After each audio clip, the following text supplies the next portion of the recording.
China sells 50 armed drones to Pakistan, begins psy-ops. It's a reminder.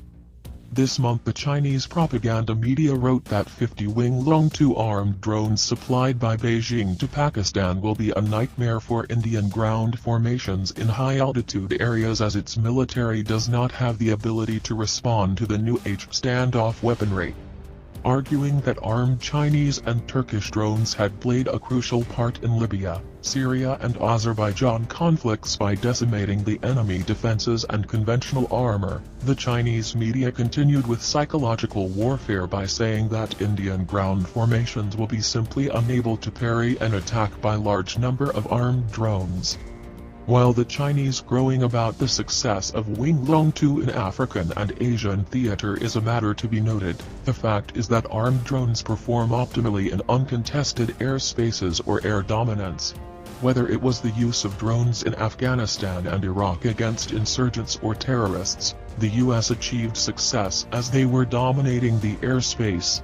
Whether it is line of control in Jammu and Kashmir or line of actual control in Ladakh, the airspace is very closely monitored by radars and hotly contested with fighters. The armed drones will simply be shot down if they cross the lines, said a former air chief. However, the supply of armed drones to client state Pakistan by China makes a case for India to acquire weaponized drones as well as anti-drone systems, as the unmanned aerial vehicles can be used to launch air-to-ground weapons without crossing the lock or lac. Basically, the drones can discharge the weapons beyond the engagement envelopes of the Indian guns or surface-to-air missiles on ground. As of now, India does not have any armed drone system, with Israeli weaponization upgrade of Heron drone taking time and the Indian Navy acquiring 2 US Predators on lease for maritime domain awareness for friend or foe identification. The Close-in Weapon System, CIWS, whose tender was floated for 61 such systems in 2018 after acceptance of necessity in 2015, is still in field trial stage, and Russian S-400 system is expected to be available next year.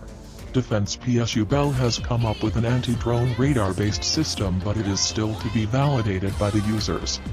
While the Chinese media and military would derive vicarious pleasure by comparing Indian Army with Armenian, Syrian or Government of National Accord (GNA) forces in Africa-Asian theater, the Bell-manufactured medium-power radar detects even birds in flight, and it is cost-effective to shoot down an infiltrating drone by using L-70 or Zu-23 air defense guns. After all, a Chinese Wing-Long-2 drone is 1/10 the cost of a fighter, and it does not make sense to shoot them down using US $1 million air-to-air missiles. To ensure that the troops are protected from standoff weapons, the Indian Army is using tunnel defenses with huge concrete hewn pipes providing the defense in case of first strike on the front line. But a lucky strike from enemy drone can unravel the best of defense plans without proper integrated air defense network in place.